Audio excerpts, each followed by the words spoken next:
भारत काल की ये घटना उस समय की है जब पांडवों ने खांडवप्रस्थ को एक भव्य नगरी बदलकर उसका नाम इंद्रप्रस्थ रखा। इंद्रप्रस्थ की स्थापना के बाद महाराज युधिष्ठिर ने अपने साम्राज्य की प्रतिष्ठा के लिए एक महान यज्ञ करने का निश्चय किया, राजसूय यज्ञ। इस यज्ञ का उद्देश्य था यह घोषित करना कि युधिष्ठिर धर्मपूर्वक संपूर्ण आर्यावर्त के सम्राट है। देश देशांतर के राजा, ऋषि मुनि और महान योद्धा इस यज्ञ में आमंत्रित किए गए।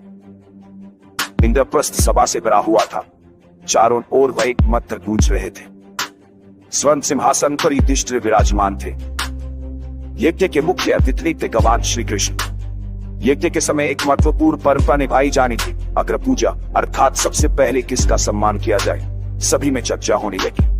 तब से वे खड़े हुए और बोले, इस सप्ताह में श्री कृष्ण शिष्य गौरी है, नीचे खोलतेजा के अधिकारी है। सभा में अधिकतर राजाओं ने इसका समर्थन किया। युधिष्ठिर ने श्री कृष्ण की पूजा का आदेश दिया। जैसे ही श्री कृष्ण का सम्मान हुआ, पूरा सभागार तालियों और जयकारों से गूंज उठा। लेकिन उसी सभा में बैठा था चेदी देश का राजा शिशुपाल, श्री कृष्ण का घोर शत्रु, और क्रोध से लाल हो उठा। उसने कर होकर श्री कृष्ण का माथे पर शिकरा किया।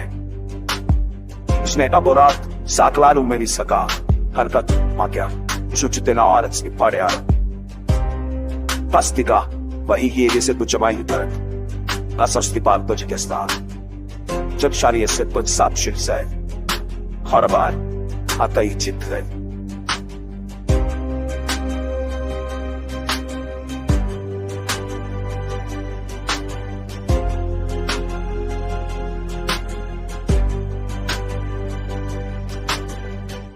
भारत काल की यह घटना उस समय की है जब पांडवों ने खांडवप्रस्थ को एक भव्य नगरी बदलकर उसका नाम इंद्रप्रस्थ रखा।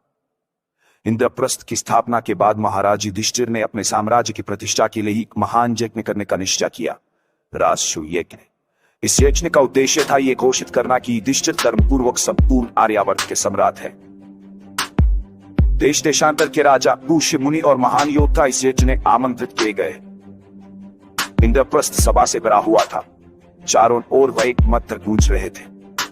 स्वर्ण सिंहासन पर युधिष्ठिर विराजमान थे। यज्ञ के मुख्य अतिथि थे भगवान श्री कृष्ण। यज्ञ के समय एक महत्वपूर्ण परंपरा निभाई जानी थी, अग्र पूजा, अर्थात सबसे पहले किसका सम्मान किया जाए। सभी में चर्चा होने लगी।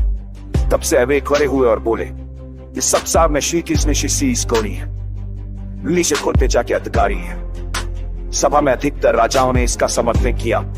युधिष्ठिर ने श्री कृष्ण की पूजा का आदेश दिया। जैसे ही श्री कृष्ण का सम्मान हुआ, पूरा सभागार तालियों और जयकारों से गूंज उठा। लेकिन उसी सभा में बैठा था